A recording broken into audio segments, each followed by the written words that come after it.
the life I thought I had. My name is Mary, I'm 40 years old, and I'm the mother of two beautiful children. My husband John is 45, we've been married for 18 years. When I think back to the beginning, I remember a completely different man than the one I see today. When we first got married, I truly believed I was the luckiest woman alive. John was warm, gentle, and full of life. He had this easy smile that made everything feel safe. Every morning before leaving for work, he would kiss me and say, "I love you." And every time, I believed him with my whole heart. We weren't rich, but we were happy. We had dreams, simple dreams. We wanted a home filled with laughter, warmth, and love. 2 years after our wedding, we welcomed our son, Adam, into the world. I still remember holding him for the first time. He was so small, so perfect. As he grew, his personality began to shine. He was curious about everything,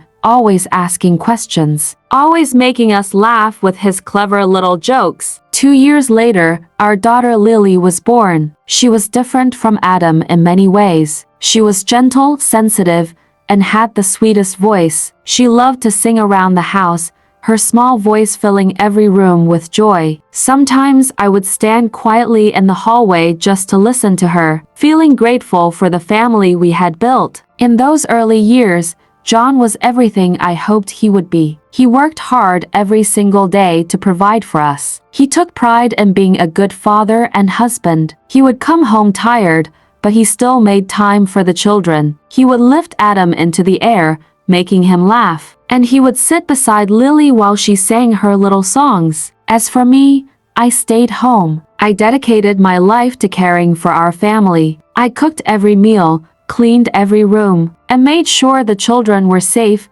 healthy, and loved. I helped them learn their first words. I held them when they cried. I celebrated every small milestone. It wasn't always easy, but it was meaningful. I felt like I had a purpose. But slowly, over time, something began to change. At first, it was small things. John started coming home later than usual. He said work was demanding more from him. He told me he had more responsibilities now. I wanted to support him, so I didn't complain. Then the late nights became normal. Soon, he started traveling more often. He would pack his bags and tell me he had business trips. Sometimes he wouldn't explain where he was going. Sometimes he wouldn't explain anything at all. And something else changed too. He stopped saying, "I love you." At first, I told myself I was imagining it. Maybe he was just tired. Maybe work was stressing him. Maybe things would go back to normal. One evening, I finally asked him gently,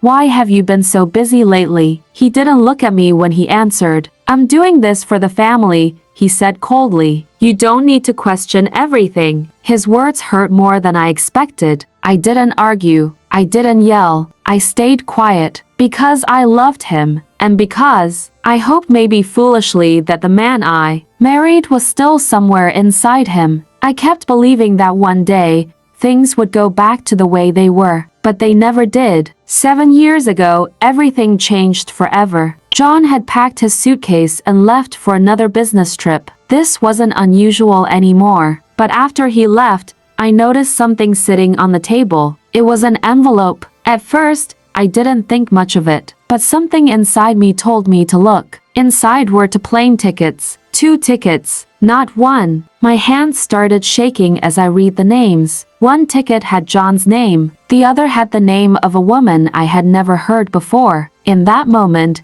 it felt like the ground disappeared beneath my feet. My heart began pounding so hard I thought I might collapse. I didn't want to believe what I was seeing. I told myself there must be an explanation. There had to be. But deep down, I already knew the truth. I spent the next 3 days in silence. I cried when the children weren't looking. I cried in the shower. I cried at night while staring at the ceiling, asking myself questions I didn't have answers to. What did I do wrong? Why wasn't I enough? How long had this been happening? I felt invisible, replaceable, broken. When John finally came home, I gathered all the courage I had left and asked him, "Who is she?" He barely reacted. "She's nobody," he said flatly. "You're worrying for no reason.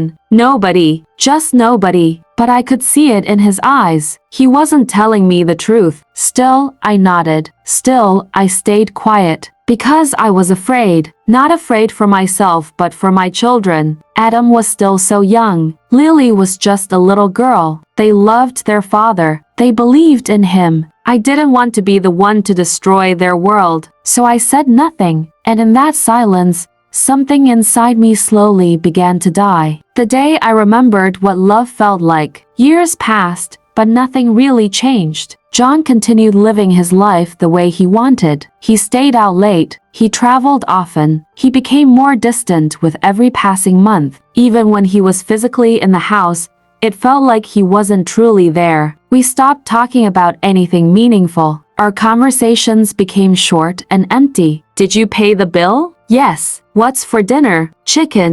That was it. No warmth, no connection, no love. I stopped asking questions because I was afraid of the answers. And maybe, deep down, I already knew them. My heart grew colder over time. Not all at once but slowly, like winter replacing autumn. I still did everything I was supposed to do. I cooked meals every day. I cleaned every room. I made sure Adam and Lily had everything they needed. I smiled for them. I stayed strong for them. But inside, I felt empty. The house was clean, but it didn't feel like a home anymore. The man sleeping beside me didn't feel like my husband anymore. He felt like a stranger. Sometimes, I would look at him while he slept and try to remember the man I fell in love with. I would try to remember his smile, his kindness, his gentle voice. But those memories felt like they belonged to someone else's life, not mine. Then one afternoon, something unexpected happened. I was walking near a small grocery store, thinking about nothing in particular, when I heard someone say my name,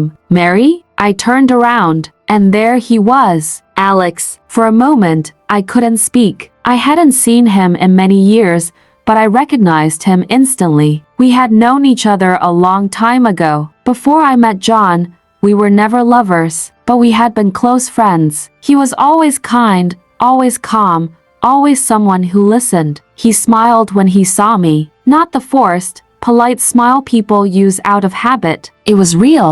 "Wow," he said gently. "It's really you." We talked for a few minutes. Simple things, life, time, memories. Then I noticed something. His wife was standing beside him, and the way he treated her caught my attention. He opened the car door for her without hesitation.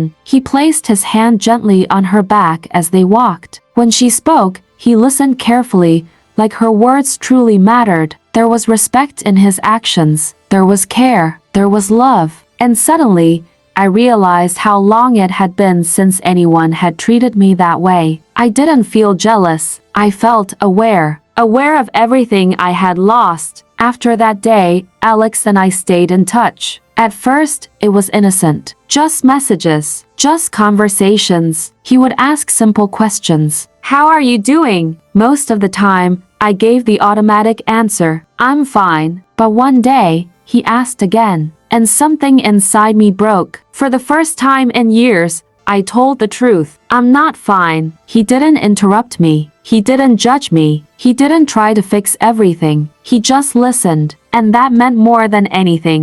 He reminded me of things I had forgotten about myself. He said, "Mary, you're stronger than you think." He said, "You matter." No one had said those words to me in years. Slowly, something inside me began to wake up. I started smiling again. Real smiles, not the fake ones I used to hide my pain. I started laughing again. I started feeling like I existed again. We talked for 3 months. Not every day, not every hour, just enough. He never made big promises. He never tried to pressure me. And I didn't need grand gestures. I didn't need gifts. I didn't need flowers. I just needed to feel seen. I just needed to feel valued. I just needed to feel loved. For the first time in a very long time, I didn't feel invisible anymore. But happiness built on broken foundations doesn't stay hidden forever. One night, John found out. I don't know how. Maybe he saw my phone. Maybe he noticed the change in me. But he knew. And when he confronted me, I saw a side of him I hadn't seen in years. He was angry, furious. How could you do this? He shouted. His voice filled the room. For a moment, I stayed silent. Then I said the truth. Because I needed love. The words surprised both of us. He stared at me, speechless. We argued for hours that night. Years of pain finally came pouring out. Everything I had kept inside. Everything I had hidden. Everything I had endured. For the first time, he saw my pain. For the first time, he realized what he had done to me. And then something unexpected happened. John cried. I had never seen him cry like that before. His voice broke as he spoke. I love you, he said. Please, don't leave me. I froze. Those words, I love you. I hadn't heard them in so long. Not like that. Not with emotion. Not with fear. Not with sincerity. For the second time in 18 years, he said the words I had waited so long to hear. But this time, I didn't know if they were enough. When everything began to change, after that night, nothing felt certain anymore. John's words stayed in my mind. I love you. Please don't leave me. For so many years, I had wanted to hear those words. I had dreamed of them. I had cried myself to sleep wishing he would say them again. But now that he finally had, they didn't bring the peace I expected. Instead, they brought confusion. Because love isn't just words. Love is what you do. Love is how you treat someone when life becomes ordinary. Love is choosing someone every single day, even when it's not easy. And John hadn't chosen me for a very long time. In the days that followed, he began acting differently. He stayed home more often. He didn't go out late like he used to. He sat with the children in the evenings. He asked Adam about school. He listened when Lily talked about her songs. And sometimes he looked at me in a way he hadn't in years, like he was afraid of losing me. But the damage inside my heart didn't disappear overnight. I wanted to believe him. I really did. But trust, once broken, doesn't return easily. Then one night, something happened that neither of us expected. I became very sick. It started suddenly. My body felt weak. My head spun, and I could barely stand. John found me sitting on the floor, unable to move. He rushed to me immediately. Mary, what's wrong? His voice was full of fear. He helped me up, his hands shaking, and took me to the hospital. The bright white lights, the cold air, the quiet sounds of machines, it all felt unreal. I lay there in the hospital bed, feeling small and fragile. For the first time in years, I wasn't strong. I was tired, exhausted, not just physically but emotionally. John stayed with me. He didn't leave. Not for a few minutes, not for a few hours. He stayed the entire night. He sat beside my bed, holding my hand gently, like he was afraid I might disappear. At one point, I woke up and saw him watching me. There were tears in his eyes. Please don't leave me, he whispered. His voice was soft, broken. I love you. Those words again. But this time, they felt different. Not forced, not defensive, not angry. They felt real. For a moment, I saw the man I married. The man I thought I had lost forever. And I realized something. He wasn't afraid of losing his comfort. He was afraid of losing me. When I was finally allowed to go home, John took care of everything. He made sure I rested. He brought me water. He asked me how I was feeling. Small things, simple things, but meaningful things. Now, he sleeps beside me every night. Close but not as close as before. Because even though his body is here, part of my heart is still protecting itself. Sometimes when I look at him, I wonder if the other woman is still out there, somewhere, waiting, existing, hoping he'll return. That thought still hurts. And I don't know if that pain will ever fully disappear. My heart feels tired now. Not broken, not angry, just tired. I want to believe him. I want to believe that people can change. I want to believe that love can return. But belief doesn't come easily anymore. Still, every morning, I wake up and choose to be strong. I smile for Adam and Lily. I make their breakfast. I listen to their stories. I watch them grow. Because they are the best part of my life. I know I'm not perfect. I made mistakes too. I let myself feel close to someone else when I was lonely. I allowed my heart to search for comfort when it was hurting. But I was never searching for excitement. I was searching for love. Real love. The kind that stays. The kind that sees you. The kind that doesn't disappear when life becomes difficult. I don't know what the future holds. I don't know if John and I will ever be the same again. Maybe some wounds never fully heal. Maybe some scars stay forever. But I do know this. I survived. And sometimes surviving is the bravest thing a person can do. Choosing peace, one day at a time. After I returned home from the hospital, life became quieter. Not easier, not happier, just quieter. It was as if everything around me had slowed down, giving me space to think. And for the first time in years, I allowed myself to face the questions I had been avoiding. Many nights, I lay awake staring at the ceiling while John slept beside me. My mind was full of thoughts that refused to rest. Should I stay? Should I leave? What is best for my children? What is best for me? These questions didn't have simple answers. John was trying. I could see it in the small things he did. He took out the trash without being asked. He washed the dishes after dinner. He asked me, "Do you need anything?" These were things he hadn't done in years. To someone else, they might seem small. But to me, they meant something. They showed effort. They showed awareness. They showed fear of losing me. But even with these changes, my heart remained cautious. Because once trust is broken, it doesn't return all at once. It returns slowly, carefully, like a wounded animal learning to walk again. One evening, I sat at the dinner table with Adam and Lily. They were laughing, talking about their day at school, sharing stories about their teachers and friends. I watched them quietly. Their happiness was pure, innocent, untouched by the pain that lived inside me. They didn't know the truth about our marriage. They didn't know how many nights I cried. They didn't know how close our family had come to falling apart. After dinner, I asked Adam softly, "Do you think your father and I are happy?" He looked surprised by the question. He thought for a moment before answering. "I don't know, Mom," he said honestly. "You're both nice to each other, but sometimes you look sad." His words hit me harder than I expected. Children see more than we realize. Lily, who was younger, looked at me with her gentle eyes. "Mom," she said quietly, "I just want us to stay together. I don't want anything to change." Her words broke my heart, not because they were wrong, but because I knew I couldn't live a lie forever. I couldn't pretend to be happy if I wasn't, but I also couldn't ignore how much they loved their father. A few days later, I made a decision I had been avoiding. I went to see Alex. We hadn't spoken since John found out about us. I had stayed away because I knew I needed to face my own life. When Alex saw me, he smiled gently, not with hope, not with expectation, just kindness. "How are you?" he asked. I took a deep breath. "I'm trying to rebuild my life," I said honestly. He nodded, understanding without needing more explanation. "You're strong, Mary," he said. "You always were."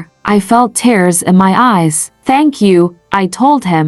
"You gave me something I had forgotten." He looked at me quietly. "You reminded me that I matter," I continued. "You reminded me that I deserve to be seen."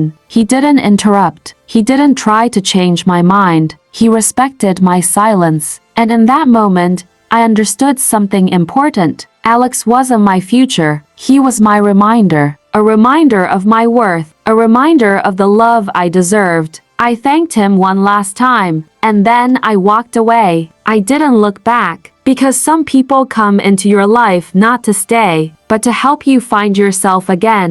When I returned home, I knew it was time to face John honestly. "We need to talk," I told him. He looked nervous immediately. I sat across from him and asked the question that mattered most. "Do you truly want this marriage?" He didn't hesitate. "Yes," he said, "I do. I know I hurt you. I know I made terrible mistakes, but I love you, and I want to fix what I broke." I looked into his eyes. "Are you ready to let go of the other woman?"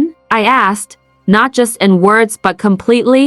He swallowed. "Yes," he said quietly, I am. I held his gaze. Trying isn't enough, I told him. I need you to mean it. Every day. From that point forward, we began something new. Not a perfect marriage, not a fresh start, but a healing process. We began taking walks together. Sometimes we talked, sometimes we stayed silent, but the silence didn't feel as heavy as before. It felt peaceful. Forgiveness was the hardest thing I had ever done. There were still nights when I remembered everything. The lies, the loneliness, the plane ticket with another woman's name. But I also remembered my own mistakes. I remembered my pain. And I remembered my strength. One day, I stood in front of the mirror and looked at myself not as a victim, but as a survivor. And I said something I had never said before. I forgive you, not just John, myself. Now, I live one day at a time. John and I are still together. Things aren't perfect. Some days are harder than others. Some doubts still exist. But I no longer live only for others. I live for myself too. I started reading books again. I take walks alone. I sit in silence without fear. And one day, I wrote a letter to myself. It said, "Dear Mary, you are stronger than you realize. You are kind. You are worthy of love. You survived pain that could have destroyed you. Never forget your value. Never forget your strength. And most importantly, never forget yourself." I keep that letter in my drawer. Whenever I feel weak, I read it again.